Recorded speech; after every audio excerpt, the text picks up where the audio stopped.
Good morning, good afternoon, and good evening, wherever you are. Welcome back to track two. Right, we are very privileged today to have Thomas from PricewaterhouseCoopers, who is dialing in all the way from Germany. Good morning to you, Thomas, in Germany. How are you doing? Good morning. All good. I'm still a bit sleepy. I'm not a morning person, to be honest, but now I'm fully awake. And I will be fully awake and looking forward to speaking about automation, about human side of automation. So again, Thomas is going to take us on a very unique and interesting topic, I must add. We are talking about ideas on how to build an automation operation supporting your biggest asset, which is your human workforce. So Thomas, I'm going to pass the session to you. So over to you to share your screen and take our audience on this fantastic journey on how do we do that. Thanks a lot. I hope you can see my screen and everything is all right. Please let me know if anything kind of comes up, because it's all good, sounds good. It's an awkward screen format. Sometimes it makes problems. So hello again, everybody. Thomas here from the beautiful town of Lübeck, Germany, on the Baltic Sea in northern Germany. I'd like to speak to you today about a topic which it's a bit inspirational, I would say, and being at the kind of at the end of the event, having the privilege to be one of the last talks, I would like to give you some inspiration to go out and try out your automation program, your automation activities, and also think about how you be able to scale your automation program. And my experience as a consultant is a point which is often overlooked is actually people, right? And that's what I want to talk to you about today. We have a short session, but in the end, please feel free to ask any questions or contact me. You will have contact information at the end of the slides. Just let me know if you have anything on your mind, if you want to discuss, if you have feedback on that session, or if you have any questions, please reach out. So let's begin. I would say shortly about me, so you know who is presenting here. That again, Thomas Völk. I'm 37, married, I have one kid, and occupation-wise, I am been working for about 10 years as a management and technology consultant, focusing for the last 5 years about on automation and automating processes, starting with RPA and workflow automation, now going towards Gen AI and AI topics in general. And what I actually do basically is what the first bullet point says.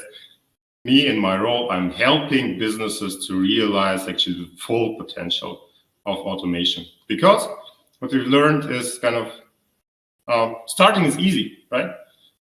You can always do a POV. You can always kind of find some low-hanging fruits.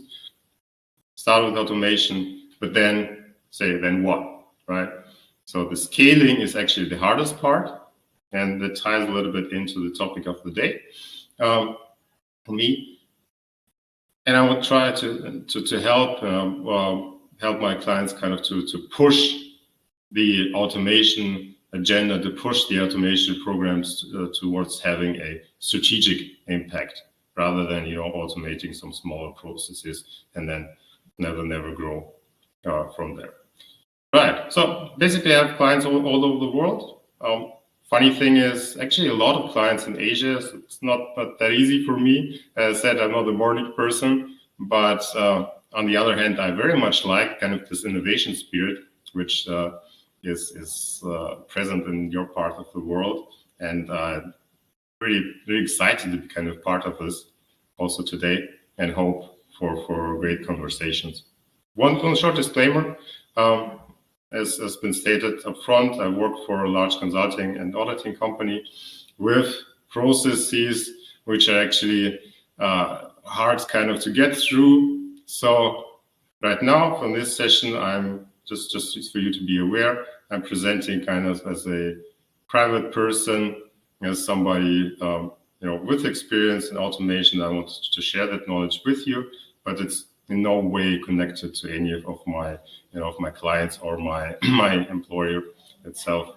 So please make sure or be aware that if you reach out and if you kind of have questions or if you use the materials, this materials is of mine and not of those of my employees or employers.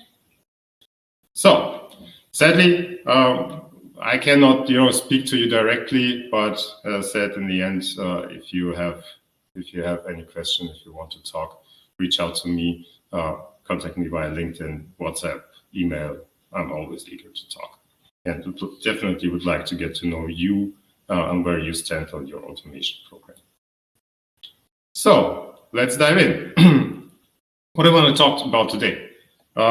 Basically, I would like to shine a light kind of on this human side of automation, just because, as I said, normally it gets overlooked. Usually automation discussions are about numbers, about ROI, about savings, about FTEs, about costs. And in my experience, those discussions don't bring you far.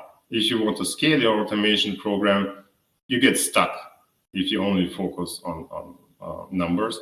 And this is something actually you shouldn't do as a manager, right? So you have your people, you have kind of their value, you're the highest value in your organization. So you need to take care of those. So even in your automation program, if you think about automation, you should focus on humans, right? And I want to deep dive with you a little bit about specifically why and what's the reason behind it and what we see in our clients, why, how kind of the human side and how engaging with humans can bring you forward in the automation program. We do a short, simple framework how to start thinking about engaging with your human workforce in your automation program, and then as a bit for discussion, give you some details and how kind of how my thinking is in regards to going and actually operationalizing what this thinking into in your automation program. Right. So first things first, maybe my own observation, and I really said beforehand and thought about, looking back at the programs, what was the learning, how were actually the numbers, and I saw, and I can definitely back it up, this number, that about the programs which don't engage with change management and active change management and active people management as part of their automation program are about 3 times more likely to either run out of costs and out of budget or be heavily delayed, right? So, and obviously you don't want to be in that situation, right? Some stuff can always happen with also actively managed programs, but if you don't do change management, if you don't engage with people, there is a much more higher chance that you get in serious trouble with the automation program. On the other hand, if you do change management and if you engage with your human employees and look at the human side of things, there are obviously positive business outcomes, right? So on one hand, your program is getting deployed faster, right?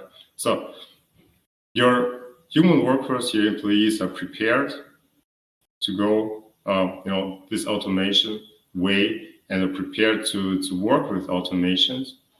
You're able to, as a second point, you're able to use your automations and you're able to transition towards some collaboration between humans and automations and use your automations faster if your workforce is prepared.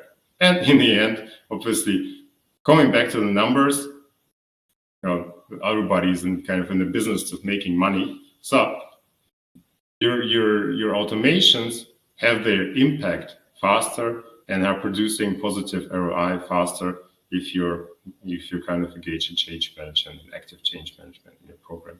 But also there's a human side of things, and these are the points here I want to make on the kind of upper side of that slide. You, as a good manager, definitely need to look into bringing the best out of your people, and active change management helps with creating engagement, creating work satisfaction by understanding kind of the human needs, and so that kind of the people know what they expect and really see the value behind automation. They also see not only the value behind automation, but they also perceive value and see the value which is still is there for them and then for their work. They do not fear automation, but they see opportunities which arise with automation and are further motivated to embark on that journey. And in the end, they see kind of the business value, and they see the bigger picture of creating this shift towards using automations, using AI, and transforming the business towards kind of being more digital. Right? So there are definitely human impacts or people outcomes coming out of change management, and they in the end have definitely a positive business impact and a positive ROI on the financial side of things. What is active change management? In a broader sense, active change management is a cultural thing, right? So it's about transforming the way your human workforce perceives and thinks about automation. People will have concerns. They will slow your automations down. Maybe they fear being replaced by automations. Maybe they have questions. You've seen reports on some chat programs on the internet using, being not very nice to humans and using words they shouldn't use and stuff like that. They've seen it also. Your human workforce have seen it, and they might have questions whether that could happen to your company. Or they just maybe have some questions in regards to, will their work still be kind of done in the same way they're used to, or will they be able to use the skills they had to still do their jobs? So this can create traction, but on the other hand, your people have unique skills which you definitely need to use, and you need to engage them in your processes, because they have a deeper understanding, a lot deeper understanding of actually what is going on in your processes, in your organization, rather than a machine. They can use judgment and knowledge, where the machine only follows numbers. They can understand and look behind the numbers and see kind of the bigger picture. When their problems arise, they can use creativity and problem solving, which are the unique traits which, as of now, I never see machines using, right? And they have, hopefully, and I'm always looking for kind of the good in people.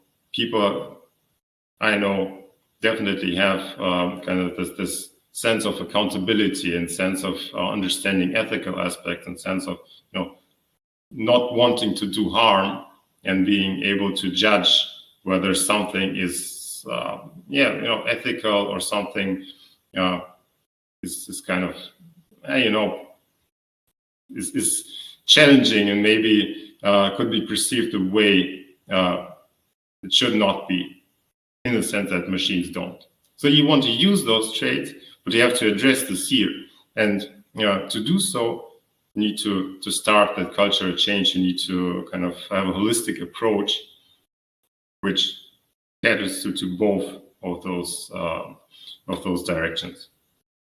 And the one way to do it is kind of to use direct communication, to use a holistic approach, to build on those strengths and maybe address concerns directly and openly. It's simple framework we use and I use in projects to think about change management.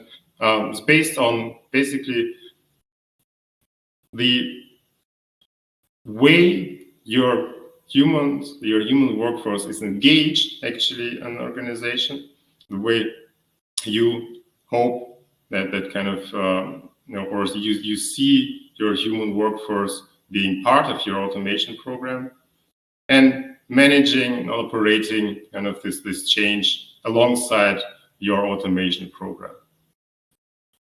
It's a simple way. You see, for example, this this use, support, and build dimensions are speaking about engagement. So whether your human workforce will be only using automation, supporting automation in the sense that they bring ideas and push for automations in their functional departments, or even if you want them to engage and build automations as kind of citizen developers. And your job as a manager, obviously, to set kind of the stage with a strategy, and also to manage and govern the operations once it is running. And I don't think it sounds like a lot, but now when we dive in, you see it's pretty easy actually to do some smaller things and have some tweaks here and there in the thinking and in the way you approach things, so that kind of you engage in active change management and use this framework to not to forget anything, and have a holistic approach, develop your automation program together with your workforce, engage your workforce, and give your whole automation program a sense of direction, a sense of collaboration with humans. So speaking about strategy is basically a plan. It's having a plan. So there are some distinct dimensions to strategy, which you need to set some check marks behind those when you go into scaling your automation program. Obviously, number one thing for any IT program, I would say, is having clear leadership engagement and leadership buy-in. So when you have somebody who is in charge, people look up to this person, and if this person is engaged, and if this person is behind the program and behind, also collaborating with human workforce, this is something which definitely sets the tone and definitely creates trust towards this automation program, towards the meaning, towards people think that kind of they're not forgotten. It's not only about replacing them. It's not only about numbers. People actually trust that their voices are heard in the automation initiative. What you also need to think about is who is with you on board on this program. So not only about maybe if your automation program is in IT or in an innovation department, you have your program set up, but obviously your allies are out there in the functional departments, and you need to find them, you need to speak to them, and you need to know them, who they are. And obviously, don't forget about representatives of your human workforce or your human workers. If you reach out and map out your stakeholders, if you speak to people, because this also tends to be forgotten sometimes, that kind of only upper management, only process owners, only department leads are speaking about automating and speaking about, again, driving efficiency. And this creates fears among employees. So try to engage with them, reach out, speak about their concerns, and if you have somebody who's representing them, bring them on board. Don't fear that. Engage in active conversations. Also think about and speak about investing specifically in training programs, because basically you will need to spend money to set up this successful program. But in the end, we've seen it's definitely worth it. It has a positive ROI. And one thing, which is the most crucial thing I would say at all, is the communication. So have a communication plan, have a specific way and find channels to communicate, openly engage in discussions, and plan to do it regularly. In the end, in this next slide, I would definitely say stick to that plan. But when you're preparing kind of your change management program, when you're preparing engaging with your human workforce on this automation journey, definitely lay out a comprehensive communication plan, how you want to engage with people. Use the channels you have, internet, videos, direct communication, and awareness sessions, and understand, receive feedback, and provide information on your automation journey.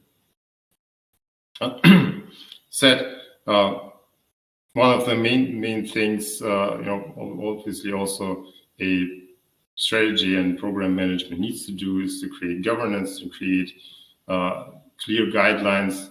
Again, people are able to follow and people are able to trust. This is also specifically important for AI. When you have AI applications, make sure that these are thoroughly governed. Okay. And we will come back at the end. This is one important aspect.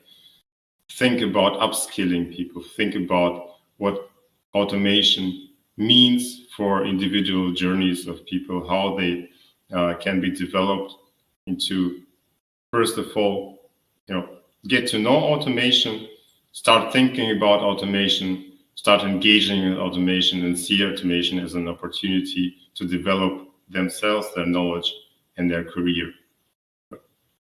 Could seem like a lot, as I said, but these are conversations you should definitely have anyway as part of your automation program strategy, right? So basically, if you think about kind of investing, if you think about communication strategies, if you think about governance, these are already workshops you have, right? Just bring in the human perspective in there and say, hey, what will we do kind of with people? What will we, how, if you speak about budgets, are we planning sufficient budgets for our upskilling programs? Or are we planning sufficient budgets for communication programs, right? So always bring in this human perspective in your strategy and in your kind of operational setup, workshops and talks. And in the end, this this will provide your program additional value. When the strategy is the planning of change, operations obviously the execution. So basically, I would say three most important aspects, as I said, in strategy and in executing your program is, first of all, communicate. So you cannot communicate firstly too little. You need to communicate frequently. You need to speak to the people frequently. You need to show positive results. And on the other hand, don't hide behind, if you see challenges along your way, don't let them fall from the table. Speak about them openly because they will surface anyway, right? And just tackle those changes and speak about how you tackle changes. You need to manage the program. You need to make sure the program adheres to the governance principles, the processes you designed. And in the end, one important aspect, you need to constantly challenge yourself and constantly challenge the program, and constantly use the feedback you receive from your workforce, from your human workforce, from your human employees, to improve your program. Right? This can be done in form of KPIs, in form of interviews, setting up an internal web page where feedback can be given directly and anonymously if you want, but you showing that you engaged with feedback also definitely creates the sense of buy-in, in the sense of that your human workforce has direct influence on your program. If you set up everything, kind of set up the program, set up the operations, now time to think about kind of what kind of engagement you would like to have with your automation program with your human workforce. And the first basic step kind of is actually using the automations, right? So you need to make sure that the automations are actually used by people. It's a challenge. Sounds basic, but it's definitely a challenge because not every automation is perceived as working in the eyes of people who are doing processes daily, right? So as a start, I'm always referring to the basic Kano model, which some of you might know from your study days. I definitely do. I studied economics, and this was part of. I'm not sure. So I think it's marketing. So basically, what the model says that your product features have three basic distinctions. There are basic product features or basic features that cover basic needs, where you say they don't excite your customers, and your customers will be, in that sense, your human workforce. But if they're missing, they're kind of your product is not used. And the same can be said about automations. If your automation is not working, or if it's perceived as not working, it's not providing results, or any results, I don't know, and only in 50-70% of the time, then it's still not used, because 30% of the time people need to kind of look into problems, do rework, and then in the end it might be perceived that they're doing much more work than they did previously. Second dimension is performance, where there's a kind of one-to-one correlation between how good something performs and the satisfaction with the product. And for me, make sure in the automation sense, make sure that you kind of, if you speak about automations actually relieving humans from tedious work, that there is this is actually happening, kind of that the workers see that they now are relieved from the work they don't like, from the tasks the automation is taking over. And the last part, and this is the important one, it's again overlooked a lot, is kind of the so-called delighted features, which is not expected in a way, but then if your customers see it, they are positively excited.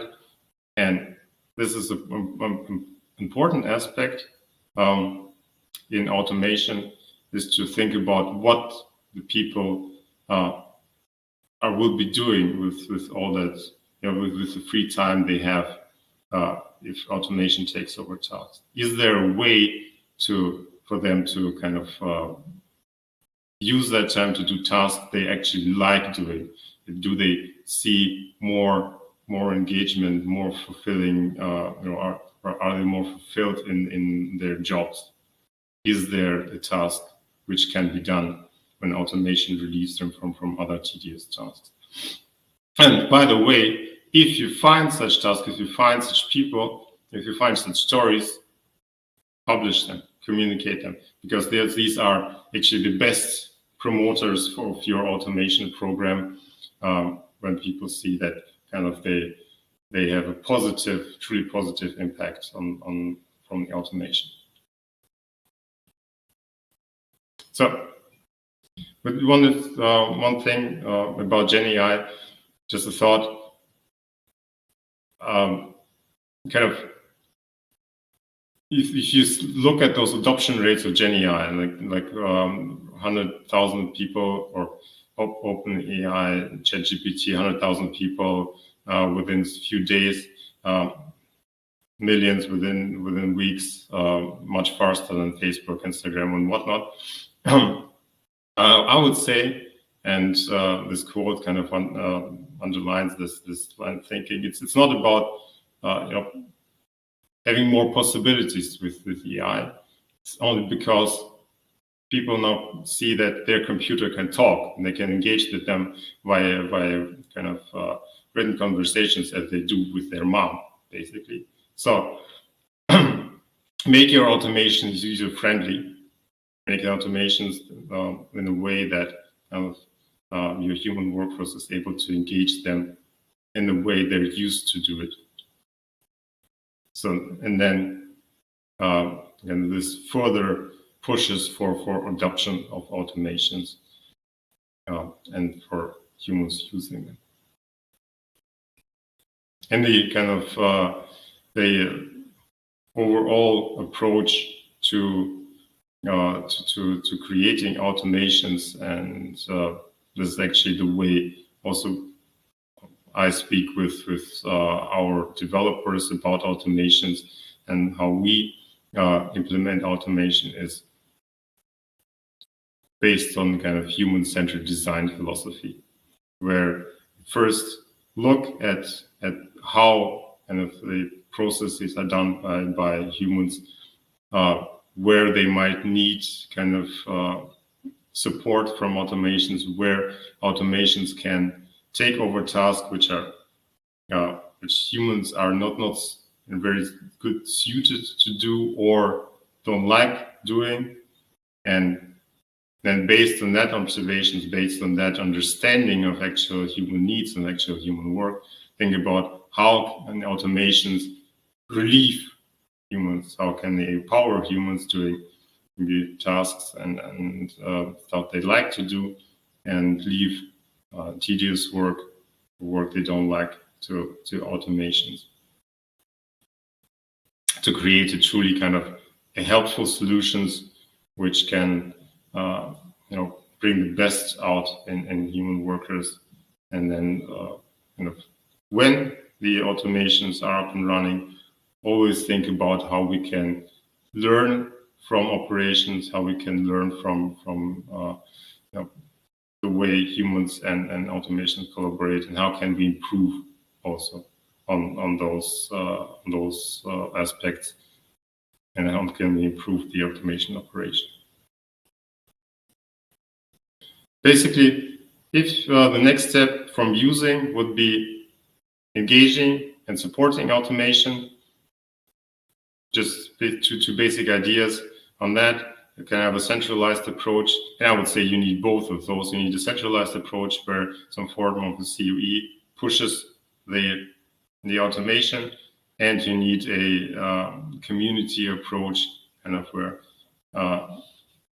automations are, or where people are engaged with each other, where your human workforce, your humans using automations are definitely speaking about automation ideas. And you need to implement both of those, and to kind of engage with your human workforce and to collect ideas from them. Central approach could be done in kind of in awareness sessions, in direct conversations with maybe process owners or some specific SMEs. And the community approach, definitely start with picking some interested people, somebody who's eager to learn more about automation, and let them be an ambassador. Start maybe with a smaller group, and try to kind of to grow thinking about automation within your company, within your organization from there, and let people bring automation ideas towards their functional departments, functional teams. But don't let them do it on their own, definitely, because in the end you will create kind of a mess. still think about governance, think about oversight, and still think about engaging regularly with professionals, professional developers, professional consultants, or managers of your program, which can bring direction and actually can kind of direct and bring information and knowledge towards your automation ambassadors. And last but not least, the way kind of to grow your program, I would say exponentially, is actually letting your human workforce, your functional workers create automations. The first question which is arises is actually, is it possible to govern such a thing? Don't I just end up with something I actually cannot control? I would say no. The learning is there.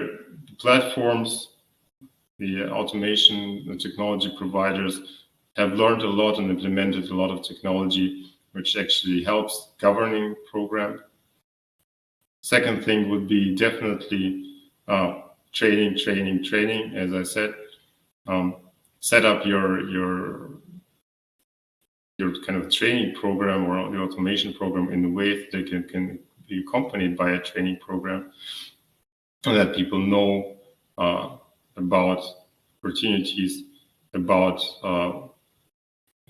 functionalities, and also limitations of your technology, and also in the sense kind of this tie this training also to career growth. So speak about certifications, speak about obviously, I don't know, badges or something, which your employees can present, and also look and outline how they can grow further with your automation program and which opportunities arise for them in the future if they choose that career path. And there's also programs, so software obviously to help you with that. PwC, for example, has a portal called ProEdge, which combines and creates programs based on software automation platform providers or custom trainings to just give you a tool hand to kind of implement this training program. Speaking about training, I think this training is about training as a journey. Create journeys for your human workforce. Let kind of this said, don't kind of let people figure out about automation, what to do with it on their own. Outline how they can kind of step by step grow and go from just basically using, at least towards supporting your automation program, at least to be part of it and engage with the automation program. And if you wish, definitely use this concept of kind of trainers, citizen developers, or maybe even further trainer concept where you creating your own developers and assisting your professional developers by creating a citizen development program. Right? That could be done, as I said, in a step-by-step manner approach with specific programs, with specific steps, with specific certificates, but also kind of communicate those journeys, outline those journeys to your workforce so that they know what they can expect, and which opportunities they have. So all in all, basically at the end of the presentation, I would say if we have kind of some key takeaways from today, I would like you to think about how you'd like to manage kind of your program, that you need to manage change and your human workforce actively in your automation program, that you need to engage with your employees in a way that they can support your program and see kind of see what their benefit is behind this program to actually to have a lasting cultural change, and that will end up in positive financial results and faster scaling of your automation program. And definitely something which is very relevant for the future, because we will get more of automations, right? This is technology. I don't like the term transformation, because nothing is certain but the change itself. So we will get definitely more of automations. We have Gen AI coming. We have other technologies on the horizon. But on the other hand, there are still no processes which can be done end-to-end in a black box by automation, right?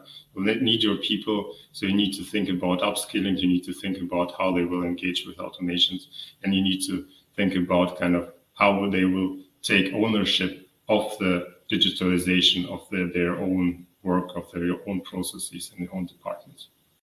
Right. So on that inspirational kind of note, thank you from my side. As I said, please reach out. And now I'm looking forward to your questions.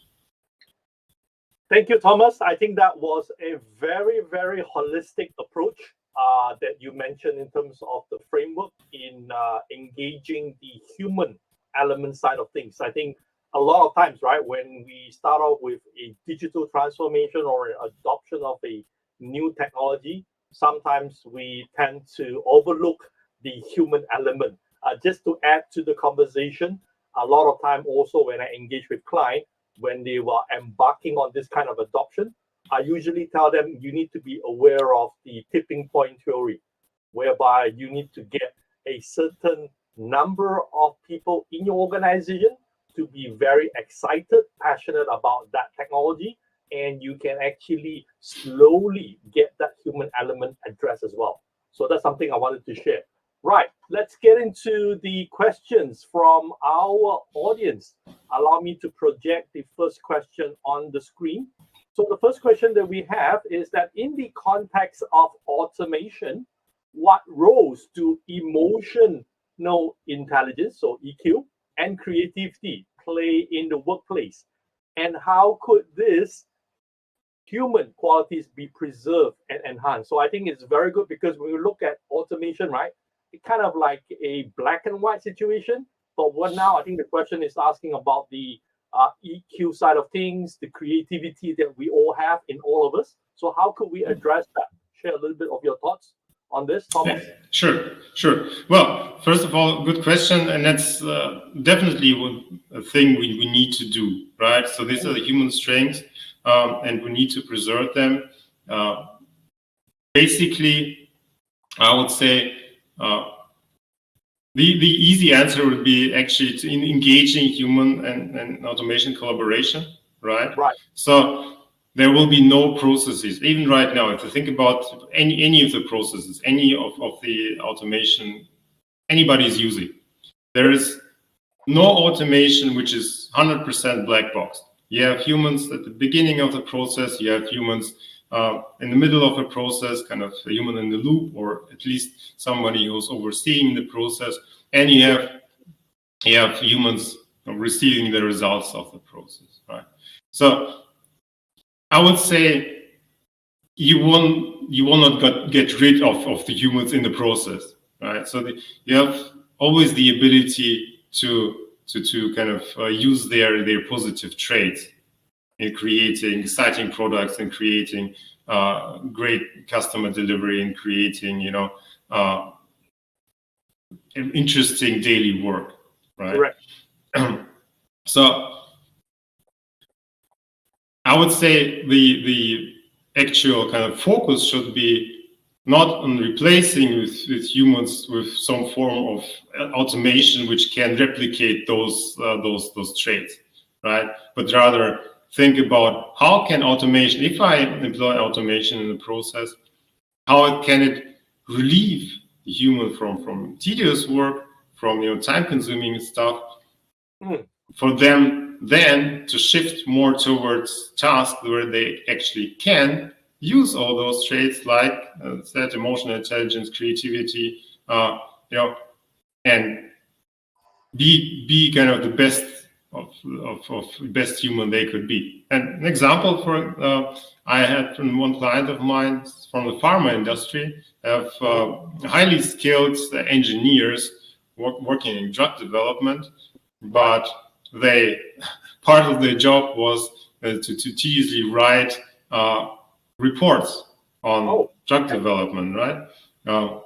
And this was major task for them. It took up, and when they were bringing new drug to the market, there was like 70% of their times with just copying, pasting graphs, writing reports, or writing stuff in templates. Something a highly skilled and highly paid engineer shouldn't be doing, right? And nobody enjoyed it. Honestly, nobody enjoyed it. So there, we were able to mostly relieve them from this work. They could go back to actually do things they enjoyed most, developing drugs, helping sick people, and thinking about great products. And this is kind of the way I would say it's the best to approach this this human automation collaboration, actually focusing on relieving and assisting humans where it's possible. Yep, very, very good and practical advice as well, Thomas, I must say. Can we proceed to the next question? Allow me to project it. So this is from our audience, Zach. Zach is asking, how do you see the future of work evolving with the continued integration of automation technology? Because I think that's something that's already here. And what skill do you believe will be the most valuable for employees in this context? So I think we're looking at the current situation. How could we value add in that sense for employee perspective? Yeah, well, if it could come down to one specific skill, it would be adaptability. Right. Oh, okay. Because as I said, change is certain, and you will have more and more tools, more and more automation opportunities, and I would say it's even not possible, and right now it's not possible to kind of for humans to understand all the possibilities and the whole landscape of kind of what automations can do. So I would say the most important trait, it's not even a skill, it's a trait you need to foster, is actually this curiosity, this adaptability, not resisting change, but try something out. Try out whether automation, whether tools can actually help in daily work. And what companies need to do is to create spaces where humans can actually do that. Yes. Right? Try out new tools, kind of maybe in a lab environment where it's a safe space where tools can fail, where you can kind of go step by step and learn and explore technologies. And this curiosity, this focus is something which kind of needs to be pushed, needs to be provided by companies, right? And I believe, and that's something I see in a lot of my clients, there are a lot of people who are curious, a lot of people who want to learn, who want to understand which possibilities automation and digital tools bring. But it's difficult for them to do it as part of their kind of daily routine. And so to provide these opportunities to employees and to bring tools to combine it with training programs, combine it with upskilling opportunities and career growth opportunities, something which needs to be done, because nobody knows what will come in 5 years, right? And we're spending like 40 years maybe of our lives in our careers, maybe even more. So to say I need to do something, I need to learn something at the beginning of my career, which will pay me for the whole 40 years, is not possible. Yeah. Right. So I think that's very practical in the sense for an individual, like you mentioned, right? You really need to have that curiosity, and change is the only constant, right? And from an organization perspective, all those things that you mentioned, I think that's absolutely critical. that we need to provide that environment, we need to provide that support in order to embark. And more importantly, I think the key word is actually to sustain, because a lot of organizations that we talk to as well struggle when they start on this journey, right? After a while, they say, John, we're having a problem. I said, what's the key thing? Well, it's not going on. People seems to drop off the interest and stuff like that. How do we sustain that? So I think that's another topic, but I hear you. We should actually look at some of the framework that you've suggested. I think that's very complete, holistic from my point of view. I think that's very good in that sense. Again, I apologize. We are running out of time, Thomas. Again, really privileged to have you to share your thought leadership on this specific topic, specifically on the human element. I think that's something that the rest of the audience should actually take note of. Again, I really appreciate you sharing that. And we thank you, everybody who have actually joined us. Now, just to quickly highlight to the audience on this session, the next part that we will be having is actually the closing and the award ceremony. So I hope you guys can join us next in that session. Thomas, Duncan, really thank you for you taking the time from Germany to dial in to actually talk to us again today. I hope to visit you soon in Germany, or if you can come to this part of the world, we'll grab coffee as well. Thomas, sure. Thank you so much. Thanks for having me. And that if there are any questions left, if anything has not been addressed, please reach out. Always glad to talk about automation. Definitely. Let's stay connected on LinkedIn, and we'll talk to you again soon. Thanks, everybody. See you. Thank you. Bye-bye.